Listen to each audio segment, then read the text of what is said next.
নতুন একটা business plan পাইছি, কেউ এই ব্যবসাটা এখনো করে নাই। চল আমরা এটা করি। কি বিজনেস? মুরগির। কি মুরগি? ব্রয়লার মুরগি? আরে না না, দেশি মুরগির। আমরা তিনজনে মিললা 200 ডিম কিনবো। একটা করে ডিমের দাম কত তারা হিসাব করতো? 15 টাকা পিস। আচ্ছা হিসাব করে দেখতো 200 ডিমের দাম কত হয়? 15 গুণ 200, তো কত হইলো? 3000। এই ডিম গুলারে ফুটাইতে হইলে আমাদেরকে ইনকুবেটরে দিতে হইব। ইনকুবেটরে দিলে প্রতি ডিম প্রতি আমাদের 3 টাকা করে খরচ হবে। তাহলে 200 গুণ 3 দিয়ে দেখতো কত হয়? 200 গুণ 3, কত হইলো? 600। তাহলে আমাদের টোটাল কত টাকা খরচ হইলো? এখন আমাদের টোটাল খরচ হলো 3700।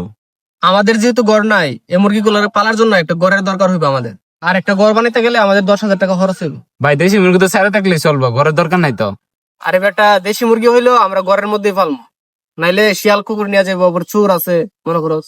তাহলে তো ঠিকই আছে, মুরগির রোগ বালাইও কম হইব। আমরা যে 200 পিস ডিম দিছি বাচ্চা ফুটানোর জন্য, এর মধ্যে ধর 20 পিস ডিম টিকবো না। তাহলে তো আমাদের আরো 180 পিস বাচ্চা আছে। যে 3 মাস আমরা বাচ্চাগুলোর লালন পালন করবো, এই 3 মাসের মধ্যে 180 পিস বাচ্চারে আমরা 30,000 টাকা খাওয়াবো। হ্যাঁ তা বেশি হই। আচ্ছা তাহলে তুই সবগুলোর একসাথে হিসাব কর। 3000 টাকা ডিমের, 600 টাকা ফুটানির, 10,000 টাকা ঘর খরচ আর 30,000 টাকা হচ্ছে হাওনের খরচ, টোটাল 43,600। এই 3 মাসে আমাদের খরচ হইলো 43,600। তো এখন আমরা লাভের পরিমাণের মধ্যে আসি। এই 3 মাস পরে একটা মুরগির ওজন হবে 1 কেজি করে। তাহলে 1 কেজি মুরগির দাম কত হিসাব কর। একটা মুরগির দাম 550 টাকা, দেশি মুরগির দাম। তাহলে তুই ক্যালকুলেটর মার। তাহলে সর্বমোট মুরগির দাম হচ্ছে 99,000। টোটাল আমাদের মুরগির মধ্যে লাভ হয়েছে 99,000। তাহলে তো আমাদের খরচ হয়েছে কত? খরচ হলো 43,600 আর লাভ হইলো 99,000। আচ্ছা তুই মাইনাস কর, লাভ কত হইলো? তাহলে আমাদের টিকতেছে 55,400। তাহলে আমাদের 3 মাসে লাভ হইলো 55,400 টাকা।